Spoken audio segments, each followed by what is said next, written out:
नमस्कार भाई लोग।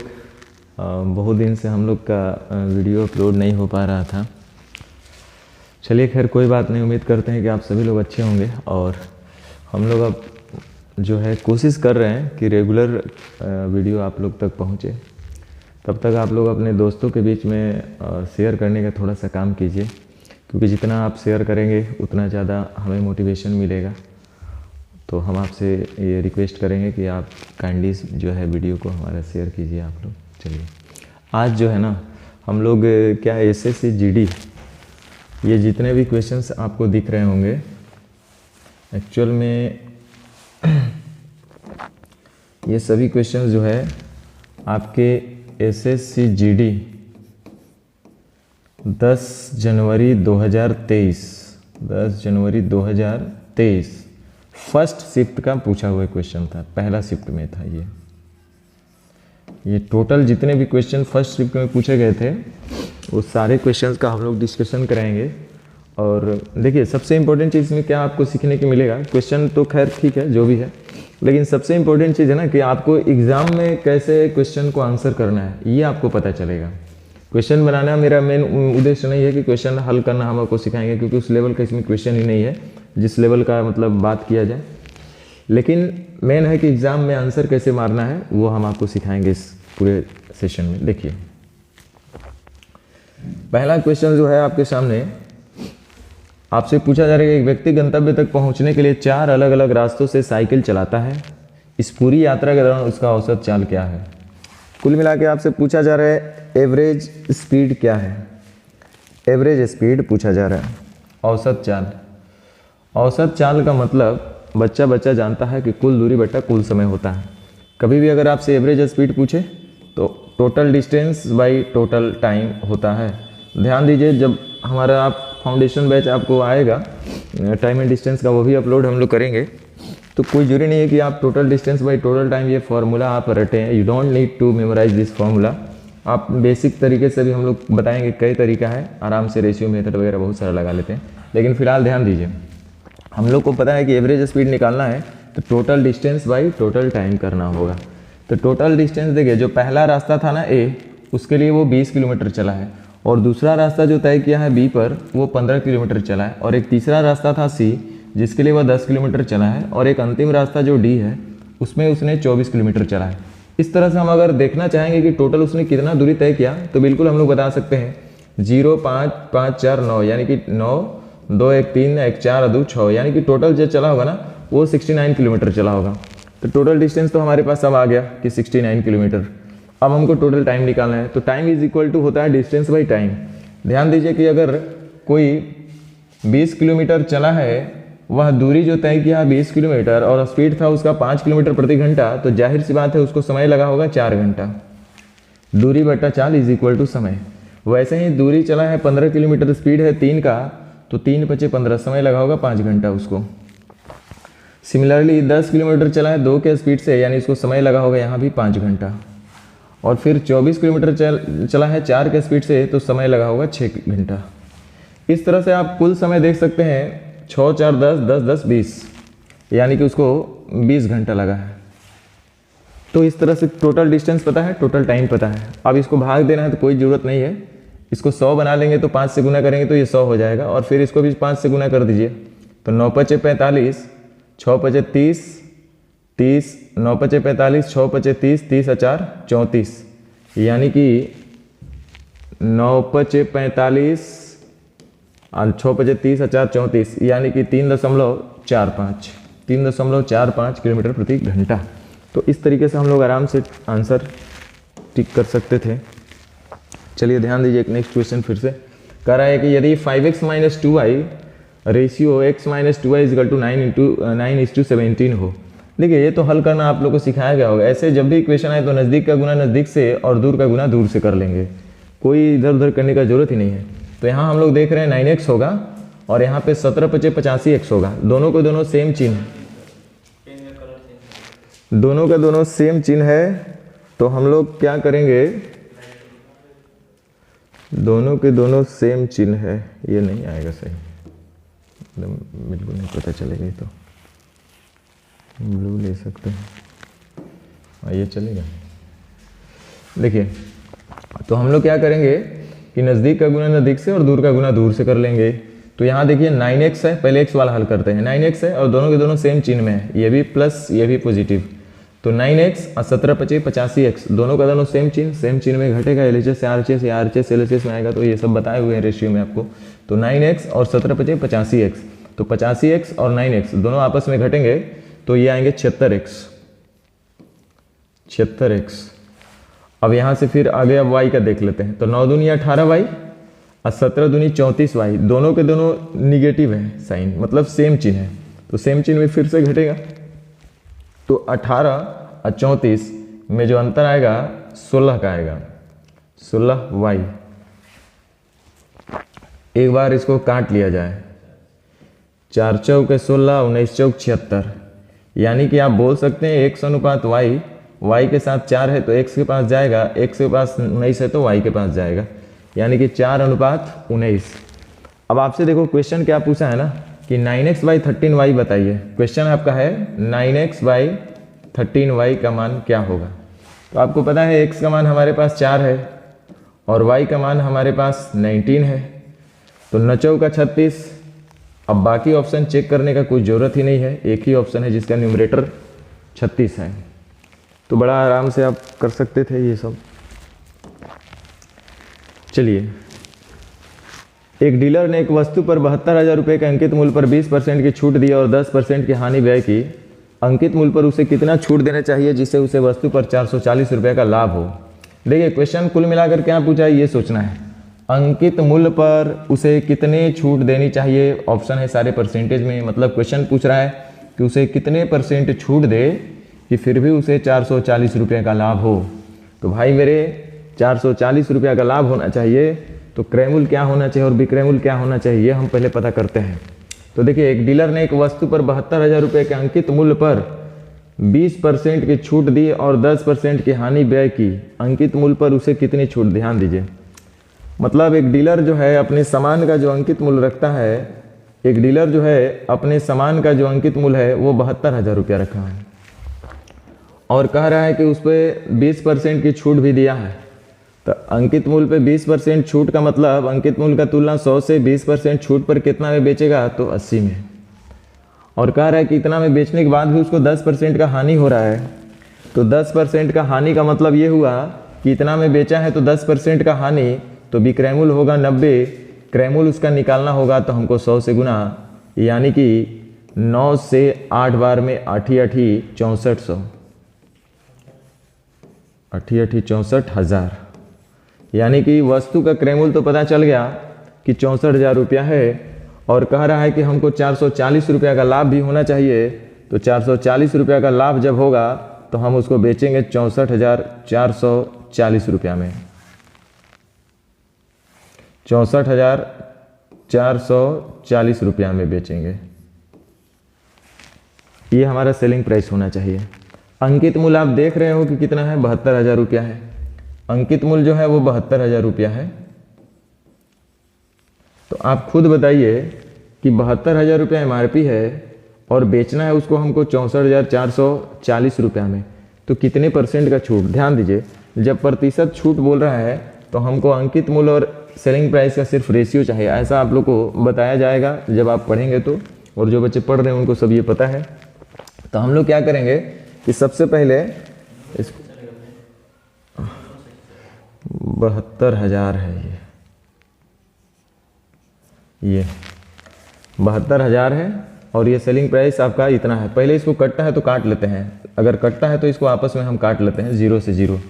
अभी भी ये 4 से कट रहा है, देखिए 4 से 16 बार में 4 एकम 4, 4 एकम 4,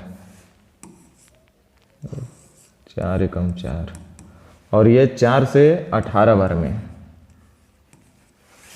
अब यहाँ से देख लीजिए कि 1611 में बेच रहे हैं, MRP है 1800, तो यानी कि आप डिस्काउंट दे रहे होंगे 189, 189 का, 189 का आप डिस्काउंट दे रहे हैं। कितने में, तो 1800 में।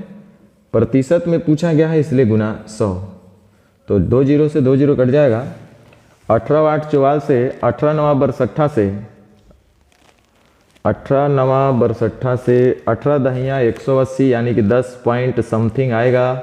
तो ऑप्शन नंबर आपका ए हो जाएगा। 9 से अभी कट ही रहा था। 9 दूनी 18, 9 दूनी 18, 9 एकम 9, 21/2 का मतलब 10.5%। तो आप आराम से इस तरह से क्वेश्चन को हल कर सकते हैं। चलिए ध्यान दीजिए। कर एक व्यक्ति की आय 95,000 रुपया है और उसका व्यय 75,000 रुपया है। यदि उसकी आय में 18% और खर्च में 12% की वृद्धि की जाए तो उसके बचत में कितने % की वृद्धि होगी। ये तो एवरेज आ गया। देखिए पहले ही तो ये देख लीजिए, अगर कटता है तो इसको आपस में ही काट दीजिए। 95,000 और 75,000, 1000 से 1000 कट जाएगा और अगेन अभी कट रहा है 5 से 19 बार में और 5 से 15 बार में, 5 से 15 बार में, यानी कि आय जो है व्यक्ति का जो आय है वो 19 है और उसका खर्च जो है 15 है, खर्च जो है 15 है, इनकम 19 है। तो बच्चा भी बता सकता है कि उसका बचत कितना होना चाहिए भाई, तो 4 होना चाहिए, क्योंकि बचत और खर्च जोड़ के इनकम होना चाहिए। तो अब देखिए कह रहा है यदि उसकी आय में 18%, आय को 18% बढ़ा देना है। ये लीजिए कह रहा है कि खर्च में 12% बढ़ाना है, एक्सपेंडिचर को 12% बढ़ाइएगा। तो आप खुद बता दीजिए कि बचत में कितने % का वृद्धि होगा। ऐसा हम लोग एवरेज में पढ़े होंगे, तो उसकी बचत में कितने % की वृद्धि होगी। छोटा है डायरेक्ट भी गुना कर सकते हैं, या तो हम लोग ऐसे भी कर सकते हैं। अब बोलिए कम लेके जा रहे हैं इसलिए फ़ायदा होगा कितने का, तो 1 से 6 का, तो 15 से 90 का बटा 4 के लिए। इसको एक बार 2 से इसको कर देंगे तो आएगा आपका 22.5, 22.5। तो 22.5, 18, 40.5, यानी कि आपका हो गया ऑप्शन नंबर सी। तो बड़ा आसान से हम लोग कर सकते थे इस क्वेश्चन को। चलिए क्वेश्चन पूछा है कि एक दिव्या ने एक कार 3,50,000 रुपया में खरीदी है।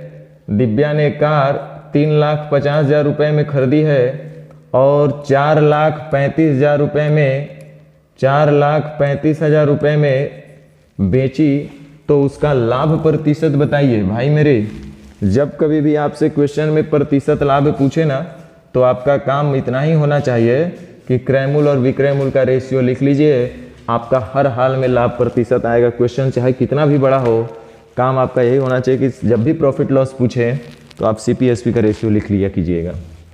अब देख लीजिए यहाँ पे 3,50,000, 4,35,000, तो 1000 तो ऐसा ही कट जा रहा है। उसके बाद भी आप देख रहे होंगे कि 5 से कट रहा होगा, 5 से 7 बार में आप 5/40, आप 5/7 यानी कि 70:87। क्रयमूल और विक्रयमूल का रेशियो हो गया 70:87। अब आप खुद बोल दीजिए कि 70 का चीज़ 87 में बेचिएगा तो जाहिर सी बात है कि आपको 17 का फायदा होगा। कितने में, तो 70 में, प्रतिशत में पूछेगा इसलिए गुना 100।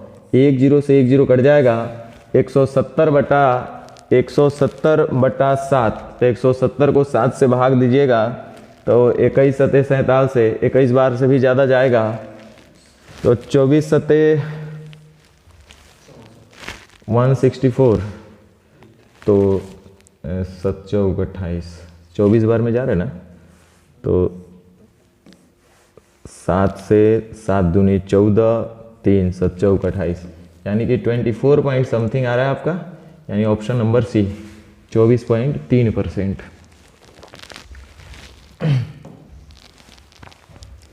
कह रहा है कि एक लंब वृत्तीय बेलन का व्यास 14 सेंटीमीटर, ऊंचाई 2 सेंटीमीटर, इसके कर्व सरफेस एरिया और टोटल सरफेस एरिया का सम क्या होगा। कितना इजी क्वेश्चन है कि एक बेलन है जिसका व्यास आपके पास दिया हुआ है और उसका हाइट भी दिया हुआ है। कह रहा है कि तब हमको बता दीजिए कि इसका कर्व सरफेस एरिया मतलब वक्र पृष्ठीय क्षेत्रफल और टोटल सरफेस एरिया यानी कि टोटल सरफेस एरिया संपूर्ण पृष्ठीय क्षेत्रफल का योग क्या होगा। बच्चा जानता है कि बेलन का जो पृष्ठीय क्षेत्रफल वक्र पृष्ठीय क्षेत्रफल होता है वो 2πRh होता है, 2πRh होता है, और जो कर्व्ड वाला है उसके साथ साथ बेस और टॉप को जोड़ देंगे तो हमको टोटल सरफेस एरिया मिल जाएगा उसका। तो बेलन का जो बेस और टॉप होता है वो आपको पता है एक सर्कुलर होता है, और सर्कल का एरिया होता है पाई आर स्क्वायर, और फिर बेस का भी pi r square and 2 pi r square और जुड़ जाएगा तो हो जाएगा 2 पाई आर एच अजोड़ 2 पाई आर स्क्वायर। यहीं से डायरेक्ट हम लोग को फॉर्मूला, इसी को हम लोग बोलते हैं 2 pi r h into h plus r. ये तो आपको पता होगा, हर जगह किताब में मिल जाएगा, लेकिन कोई भी चीज़ रटना नहीं है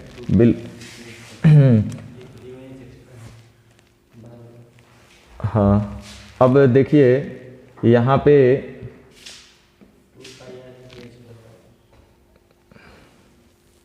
2 pi r h 2 pi r square 2 pi r h 2 pi r into h plus r, एक एक्स्ट्रा लिख दिए थे हम। तो यहाँ से आप फॉर्मूला ये डायरेक्ट याद रखे होंगे, तो हम लोग भी यहाँ पे यही कर लेंगे कि टोटल सरफेस एरिया और प्लस ये कर्व सरफेस एरिया दोनों को जोड़ करके हमको तो बता देना है कि क्या होगा। तो ध्यान दीजिए कि दोनों को जोड़ लेने से बेटर है, इन दोनों को जोड़ने से बेटर है कि आप देखिए कि यहाँ पे 2 पाई आर यहाँ भी कॉमन है, 2 पाई आर यहाँ भी कॉमन है, 2 पाई आर इसमें भी कॉमन है। तो 2 पाई और आर का मान आपके पास दिया हुआ है।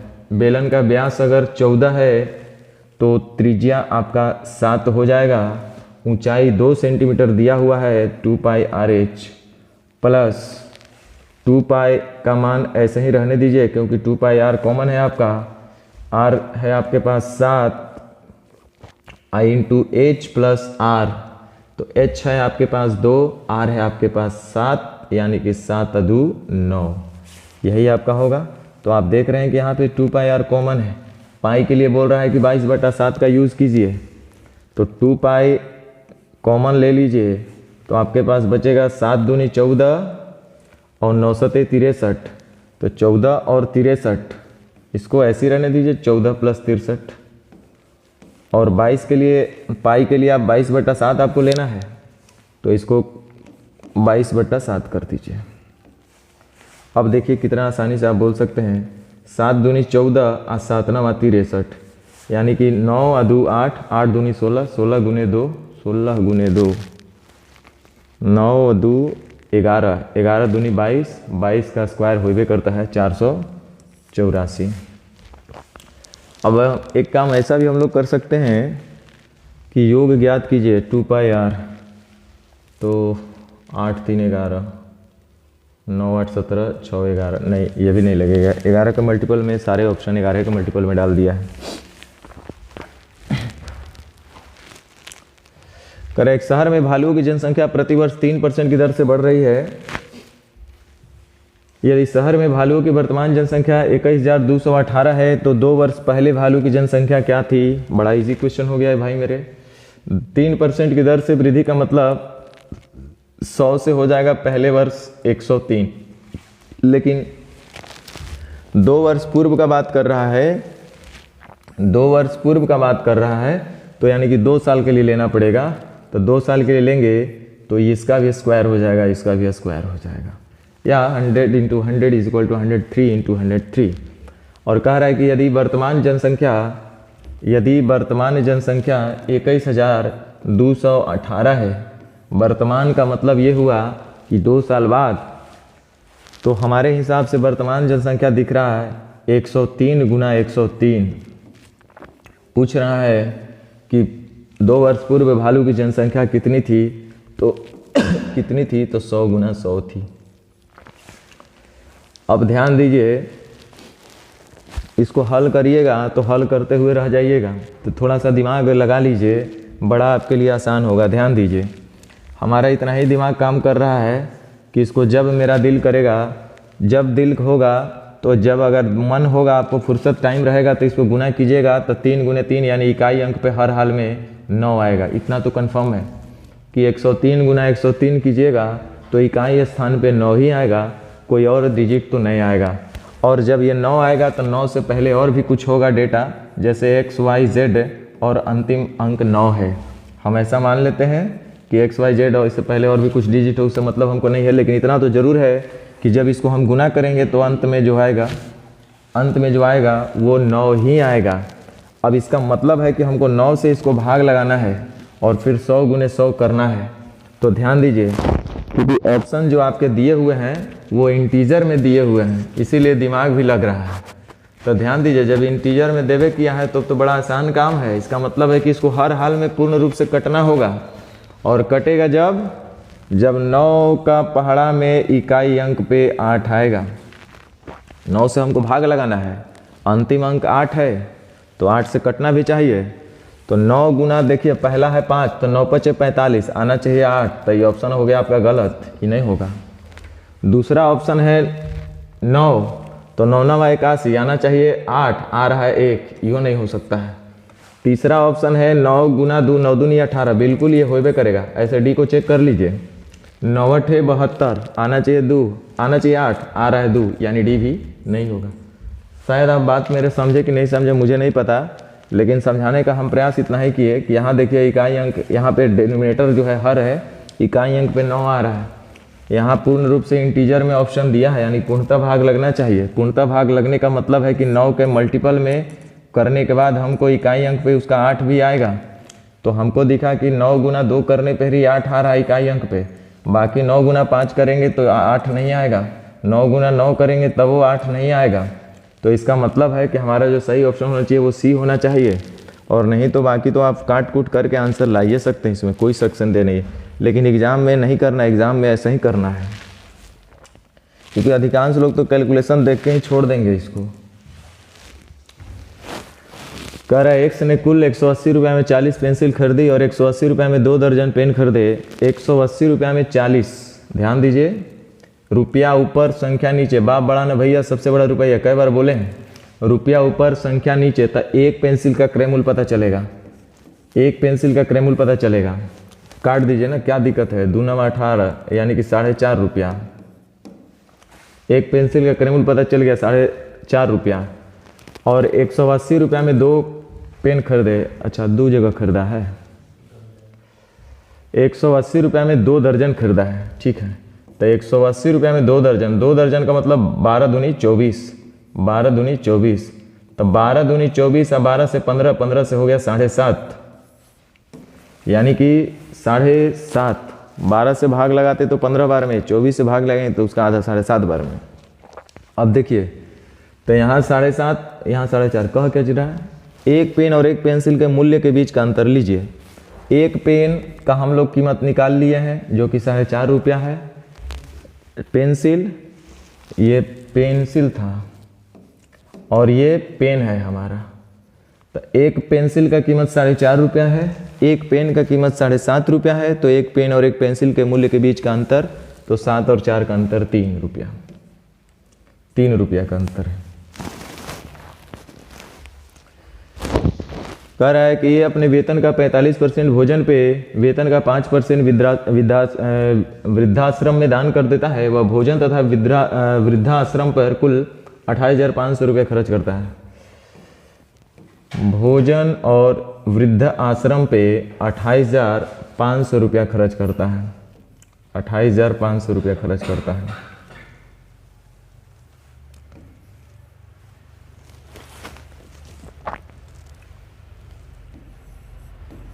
₹28,500 खर्च करता है। यहाँ देखिए, अगर कुल उसका वेतन 100 रुपया होगा तो 45 रुपया भोजन में और 5 रुपया वृद्धाश्रम में, यानी कि 50 रुपया टोटल खर्च। तो टोटल का बैलेंस टोटल से जो पूछेगा उसका गुना।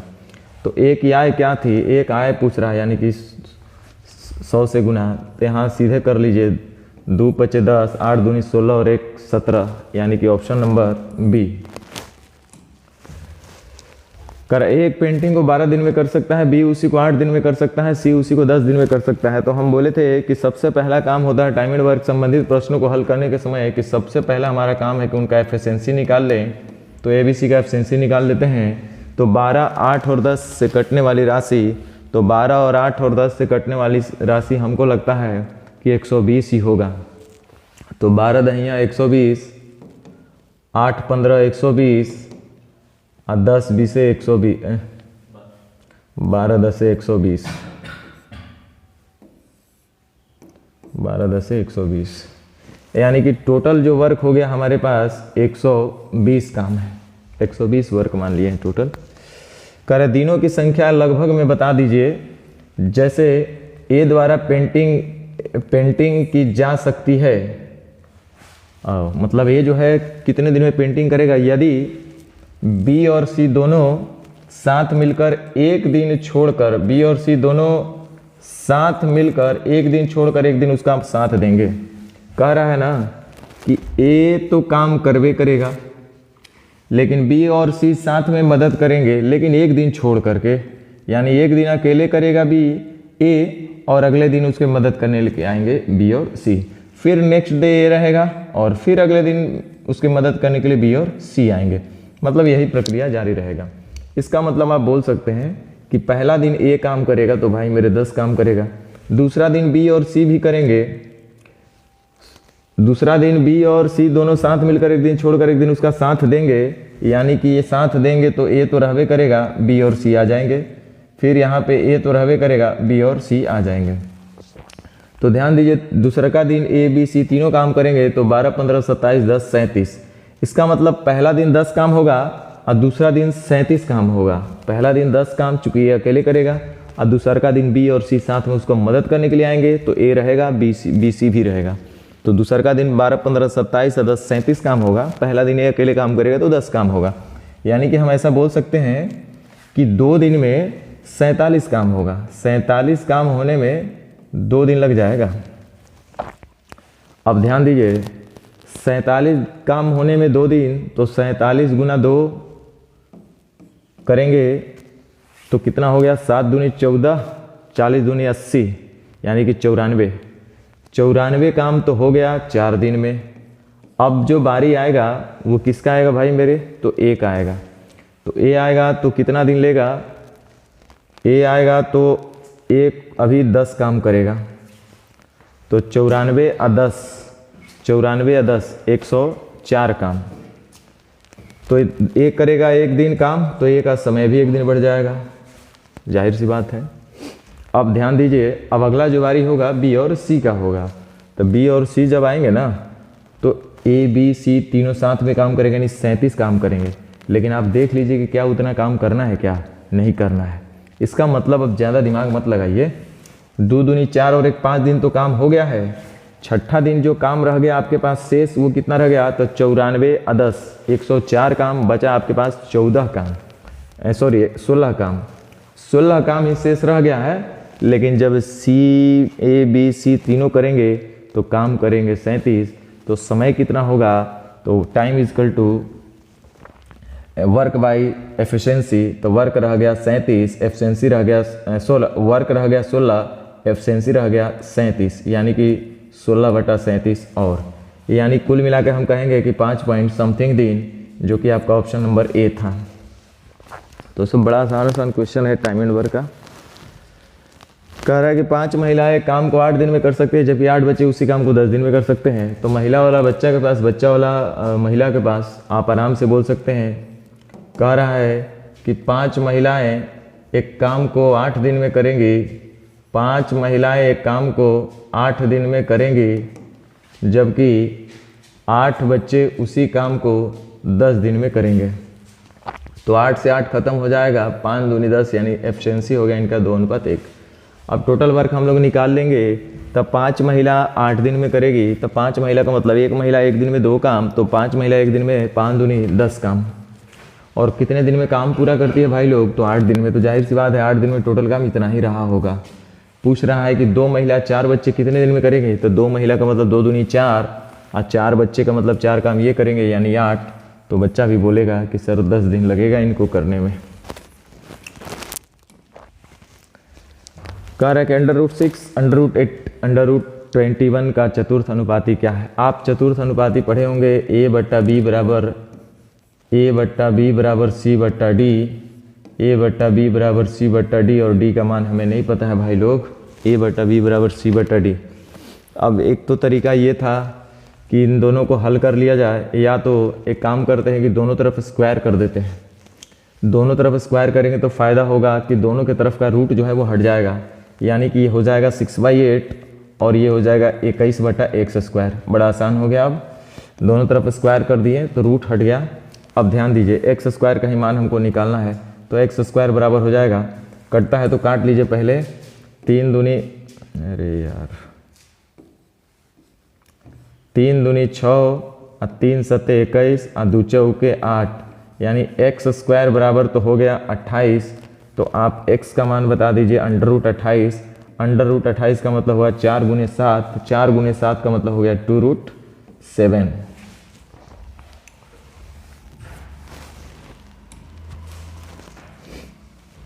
कह रहा है कि एक कार जो है 5 घंटे में 240 किलोमीटर की दूरी तय करती है। यदि वह अपनी सामान्य गति से आधी गति से यात्रा करती है तो उसी दूरी को तय करने में कितना अधिक समय लगेगा। एक तो बच्चा वाला तरीका था जो आप बना सकते हैं कि भाई मेरे कार 5 घंटे में 24 किलोमीटर की दूरी तय करता है, तो 5 24 दूनी 48 का स्पीड से वो जाता होगा। इसका मतलब उसका स्पीड जो होगा 48 किलोमीटर प्रति घंटा होगा। चाल बराबर दूरी बटा समय, तो दूरी तय कर रहा है 240, समय लग रहा है 5 घंटा, एक मतलब स्पीड रहा होगा 48 किलोमीटर प्रति घंटा। कह रहा है कि यदि वह अपनी सामान्य गति से आधी गति से यात्रा करती, तो पहले तो स्पीड था उसका 48, अब आधा गति से करेगा तो कितना करेगा, 24 का स्पीड से चलेगा। क्या दूरी, वही अपनी सामान्य गति से आधी गति से यात्रा करता तो उसी दूरी को, मतलब 240। तो भाई मेरे 240 किलोमीटर 24 के स्पीड से चलेंगे तो कितना समय लगेगा, 10 घंटा।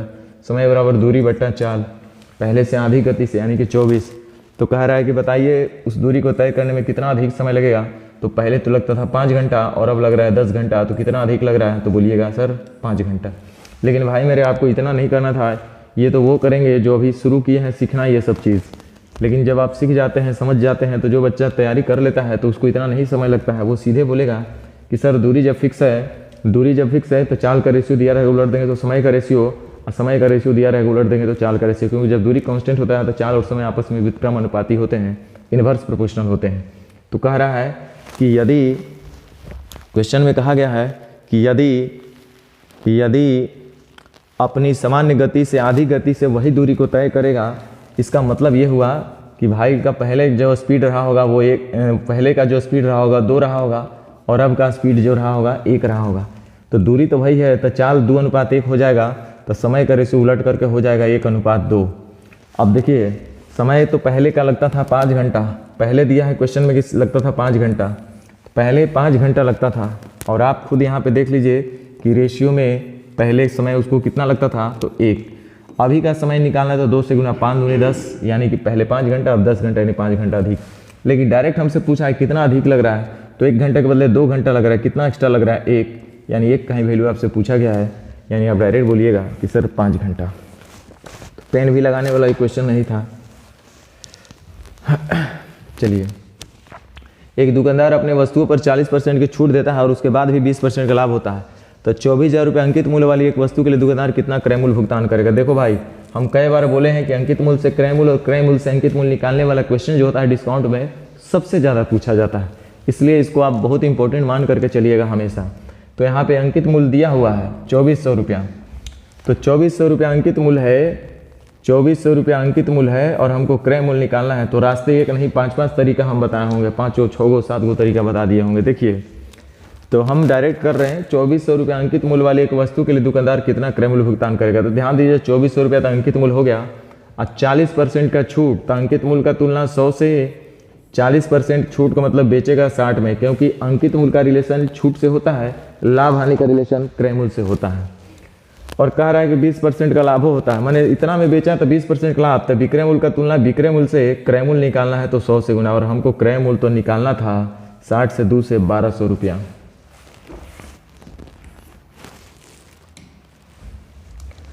कर एक व्यक्ति स्कूटर द्वारा 64 किलोमीटर की चाल से एक निश्चित दूरी तय करता है और वह साइकिल चलाकर 16 किलोमीटर प्रति चाल से प्रारंभिक स्थान पर लौट आता है। पूरी यात्रा के लिए उसका औसत चाल क्या है।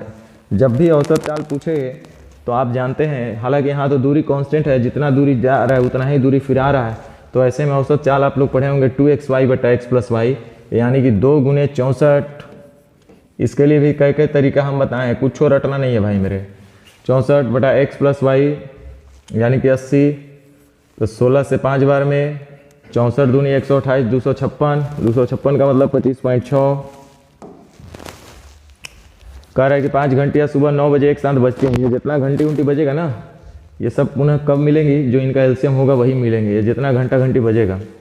तो ध्यान दीजिए, एक घंटी जो है 5 घंटी जो है सुबह 9 बजे बज गया है लोग, फिर कब बजेगी, ये सब एलसीएम का मतलब विरासत में ये क्वेश्चन हम लोग को मिला है। आजन्म मतलब बहुत दिन से, जन्मों जन्म से क्वेश्चन आ रहा है। तो 12 सेकेंड, 18 सेकेंड और 24 सेकेंड और 36 सेकेंड के और 45 सेकेंड के अंतराल पर बजती है। तो पुनः किस समय मिलेंगी, तो पुनः उसी समय मिलेंगी जो इनका एलसीएम होगा भाई मेरे। तो 12, 18, 24, 36, 45 क्यों एलसीएम होगा, इस कारण तो आपको फाउंडेशन बैच में बताया जाएगा, यहाँ भी नहीं बता सकते हैं। देखिए 12 सेकेंड, 18 सेकेंड, 24 सेकेंड, 36 सेकेंड और 45 सेकेंड के अंतराल पर बजती है, तो किस समय पुनः बजेंगी। तो 12, 18, 24, 36 और 45 का एलसीएम लीजिए, तो 12, 18, 36 और 45 तो 180 होगा, लेकिन 24 से नहीं कट रहा है, तो यानी कि 18 दूनी 36, 360 होगा एलसीएम। जो इसका एलसीएम आएगा आपका 360 आएगा, अर्थात 360 सेकेंड के बाद ही यह पुनः एक साथ बजेंगी। लेकिन ये नहीं पूछा है कितने सेकेंड बाद, कितने बजे फिर से बजेगी। तो 360 सेकेंड बाद, 360 सेकेंड का मतलब हुआ 6 मिनट। 6 मिनट का मतलब 9 बजे तो बजिए गया था, तो अब अगला बजेगा 9:06। चलिए अगला है 80,000 रुपये की राशि। देखिए कितना बढ़िया क्वेश्चन है, वाह, सीआई का बहुत बढ़िया क्वेश्चन है ये, आपसे टाइम वाला। लेकिन विश्वास कीजिए, जब आप सीआई पढ़ेंगे तो कलम भी नहीं लगाना पड़ेगा, देखिएगा और आंसर आप बोल सकते हैं। चलिए, तो 80,000 रुपये की राशि 10% वार्षिक ब्याज दर पर ब्याज के वार्षिक रूप से चक्रवृद्धि ब्याज होने पर कितने समय में इतना रुपया हो जाएगी। समय जब कभी भी आपको सीआई में निकालना होगा, जब भी सीआई में समय निकालना होगा, तो मूलधन और मिश्रधन का रेशियो लिख लेना है और कुछ करना नहीं है। तो 10% वार्षिक दर से ब्याज, तो 10% का मतलब हुआ मूलधन होगा 100, ब्याज मिलेगा 1 साल में, वार्षिक बोला है ना, 1 साल में 10 रुपया, तो यानी कि मूलधन हो जाएगा 110 रुपया 1 साल में। तो 110 और 100 का मतलब मूलधन और ब्याज का रेशियो, मूलधन और मिश्रधन का रेशियो 10:11 होगा। कह रहा है कि ब्याज के वार्षिक रूप से चक्रवृद्धि होने पर कितने समय में इतना रुपया हो जाएगी। समय पूछा गया भाई मेरे, तो ध्यान दीजिए, जो भी समय होगा 1 वर्ष तो पावर 1, 2 बार तो पावर 2, 3 वर्ष तो पावर 3, 4 वर्ष तो पावर 4, 5 वर्ष तो पावर, ऐसे होगा। लेकिन आपके पास क्या दिया है, 80,000 और एक जगह दिया है 1, 1, 7, 1, 2, 8, मिश्रधन इतना दिया हुआ है। अब देखिए, हमको पता है कि जो भी समय होगा ना, यहाँ पे 10 के पावर n, तो यहाँ 11 के पावर n, जो भी हो, 2, 3 n बराबर कुछ हो समय हो, मुझे नहीं पता है।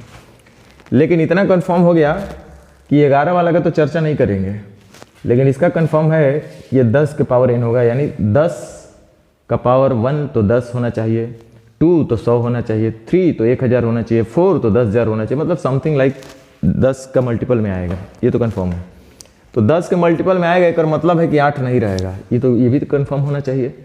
जब 10 रहेगा तो 8 नहीं रहेगा, तो एक मतलब हमारा दिमाग लगाओ, यहाँ पे 8 को हटाना होगा। देखिए आंसर लाना बड़ा बात नहीं है, आपको सोचना पड़ेगा कि यहाँ रखना क्या है। तो उसके लिए यही सब हम बता रहे हैं कि आपको इतना कंफर्म है कि 10 का पावर n, यानी 10 रहेगा तो 8 नहीं रहेगा, 8 नहीं रहेगा तो ऑटोमेटिक 10 के पावर, ये देखो 10 के पावर 4 दिख रहा है हमको, तो 10 के रूप में ही लाना है, मतलब 8 को हटाना होगा, तो 8 हटेगा, तो 8 हटेगा, तो गारंटी है 100% हमेशा कि 8 से ही कटेगा, वो भी काट लिया जाए। 8 एकम 8, 3, तो 8 चौका 32, 32, 5, 8 एकम 8, 3, 8 चौका 32, 32, 5, 8 छक 48, 3, 8 चौका 32, 8 एकम 8, यानी कि ये आया आपका। तो ये देखिए क्या हो गया हमारा, इसको आप बोलिएगा 10 के पावर कितना, 4। और जब ये 10 के पावर 4 है, तो इधर आपको रिसर्च करने की कोई ज़रूरत नहीं है। रिसर्च करना है तो फाउंडेशन बैच में बैठ के घर पे जब क्लास टीचर सिखाएंगे तब करना है, एग्जाम में रिसर्च नहीं करना है। जब इधर कह दिया कि 10 के पावर 4 है, तो इसको कोई शक संदेह मत रखिएगा, ये होगा 10 के पावर 11 के पावर 4। आपको चेक करना है तो आप चेक भी कर सकते हैं। चलिए अब यहाँ से सीधे हमारा मिल गया n बराबर कितना 4।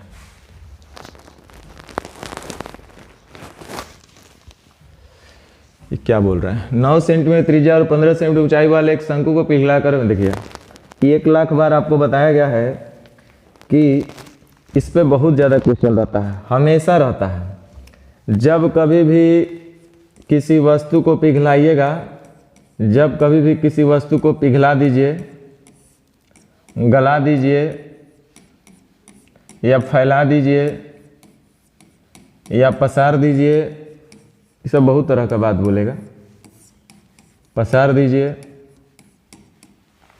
तो उससे क्या फ़र्क पड़ेगा? फ़र्क इतना ही पड़ेगा कि एरिया कम ज़्यादा होते रहेगा, वो डिपेंड उसके एरिया को प्रभावित कर सकता है। गिलास में 1 लीटर दूध रखे हैं, उसको छिपा में डाल दीजिएगा तो 1 लीटर रहेगा। 1 गिलास दूध लिए हैं, अगर 1 गिलास दूध में 1 लीटर आता होगा तो अगर छिपा में डालिएगा तो 1 लीटर रहेगा। ये अलग बात है कि जब छिपा में डालिएगा तो उसका एरिया ज़्यादा कवर होगा, गिलास में रहा होगा तो एरिया कम कवर किया होगा, लेकिन आयतन तो उतना ही रहा होगा, मात्रा तो उतना ही रहा होगा। इसका मतलब हम लोग यही सीखते हैं कि जब कभी भी किसी चीज़ को हम लोग पिघलाते हैं, गलाते हैं, पसारते हैं, फैलाते हैं तो एरिया बदलता है, आयतन सेम रहता है, वॉल्यूम सेम रहता है। तो हम लोग आयतन सेम कर लेंगे। देखिए 9 सेंटीमीटर त्रिज्या और 15 सेंटीमीटर ऊंचाई वाले एक शंकु को पिघला करके 45 सेंटीमीटर ऊंचाई का एक बेलन बनाया जाएगा। तो बेलन का व्यास क्या होगा? एक फिगर से दूसरे फिगर को चेंज कर देना है हम लोग को, तो जो मटेरियल आएगा उसी से बनाएंगे, वॉल्यूम जो आएगा उसी से हम लोग बनाएंगे। तो 9 सेंटीमीटर त्रिज्या और 15 से ऊंचाई वाले एक शंकु को पिघलाइएगा। तो शंकु को पिघलाइएगा मतलब वहाँ से कुछ वॉल्यूम मिलेगा, और बच्चा जानता है। ध्यान दीजिए, हम चाहेंगे कि आप इस क्वेश्चन को समझिएगा एटलीस्ट। तो शंकु को जब पिघलाइएगा तो ये आयतन होगा इसका 1/3 ऑफ पाई स्क्वायर एच, और जो उससे बनाना है हमको वो क्या बनाना है? बेलन। तो बेलन का आयतन होता है पाई आर स्क्वायर एच। इसको आर कैपिटल मान लेते हैं, एच भी कैपिटल मान लेते हैं, क्योंकि यह जरूरी नहीं है कि दोनों का रेडियस और हाइट सेम हो। तो ऊंचाई और रेडियस अलग अलग हम लोग मान लिए। अब देखिए क्या करना है कि इससे हमको इस फिगर को बनाना है, तो जो वॉल्यूम इसका होगा वही वॉल्यूम इसका भी होगा, क्योंकि इसी आयतन से इसको हमको बनाना है, इसी मटेरियल से अगला फिगर हमको बनाना है। तो 1/3 of pi r square h. अब आप बोलिए ये तो पाई से पाई कैंसिल हो जाएगा, क्योंकि दोनों जगह कांस्टेंट है पाई। अब 1/3 आर स्क्वायर एच पर ये डिपेंड करेगा। तो शंकु का जो त्रिज्या है वो 9 सेंटीमीटर है, बहुत बढ़िया, यानी कि 9 × 9, और हाइट जो है उसका 15 सेंटीमीटर है। चलिए अब आगे जो हम लोग बना रहे हैं बेलन, उसका हाइट दिया है 45 सेंटीमीटर। तो रेडियस कितना होगा जी हमको भी नहीं पता अभी तक। तो चलिए 3 से ये 3 बार में कट रहा है, और 15 × 45 भी कट रहा है। आर स्क्वायर बराबर 9, तो आर बराबर हो जाएगा 3। तो व्यास इसका दुगुना यानी हो जाएगा 6। व्यास पूछ रहा है 6।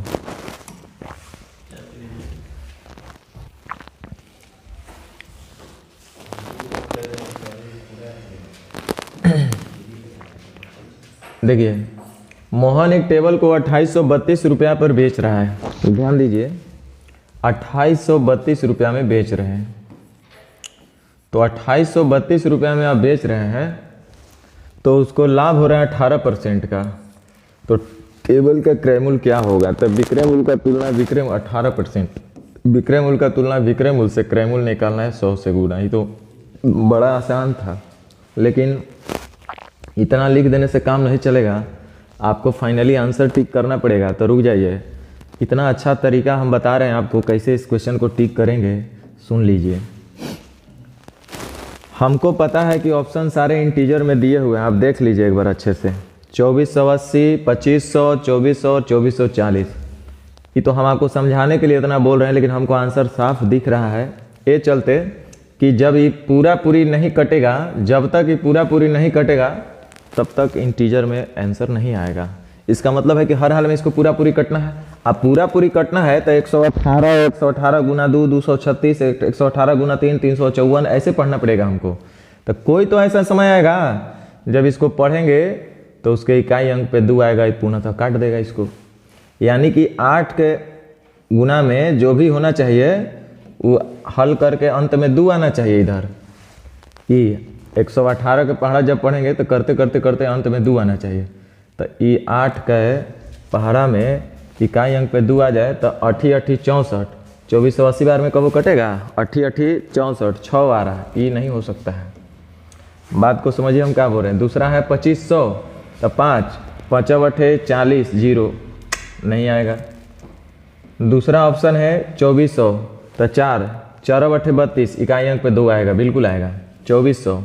देखिए तो 8 चौका 32, इकाई अंक पे 2 आ रहा है, तो हो सकता है कि हो जाए, लेकिन दिक्कत है कि यहो हो रहा है 2440, 2440, तो 4 4 8 32, 4 8 32, इसका भी इकाई अंक पे 2 आ जा रहा है। तो क्या दिक्कत है? हमको पता है कि आगे गुना 100 भी करना है, आगे गुना 100 भी करना है, तो 100 करेंगे तो 2 को 0 आएगा, और यहाँ पे 1 को 0 है, तो इसका मतलब ये नहीं हो सकता, जब होगा तब 2400 होगा। तो आराम से इसको भी हम आंसर टिक करके बोल सकते थे। तो बड़ा आसान है, ये सब दिमाग आपको लगाना पड़ेगा एग्जाम में। करेंगे 40 और 50 के बीच कितनी अभाज्य संख्याएं हैं? बड़ा आसान है, वो चीज़ आता है, ध्यान दीजिएगा। हम बताते हैं कुछ काम की बात, जेन्युइन बात, जो साहब आपको ध्यान रखे। 21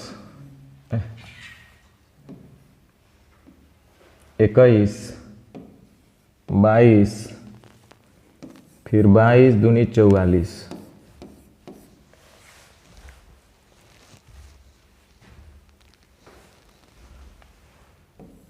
3 2। ध्यान दीजिए, अगर कोई पूछेगा कि 1 से 10 तक कितनी अभाज्य संख्या होती है, तो आप कहिएगा सर 4 गो। 10 से 20 तक 4 गो, 20 से 30 तक 2 गो, 30 से 40 तक 2 गो, 40 से 50 तक 3 गो। तो 40 से 50 के बीच में पूछा है, तो कै गो? 3 गो। क्योंकि 1 से 100 तक बहुत बार पूछता है, तो 40 से 50, 50 से 60, 60 से 70, 70 से 80, 80 से 90, 90 से 100 के बीच में। तो 21, 22, 22 दूनी 44। तो चलिए, अब तो लगता है ख़त्म हो गया, अब नहीं है, लास्ट यही क्वेश्चन था। 20 गो क्वेश्चन था आपका। चलिए ठीक है, अगर अच्छा लगता है तो आप लोग इसको थोड़ा सा शेयर कीजिए अपने दोस्तों के बीच में। तब तक के लिए थैंक यू, धन्यवाद।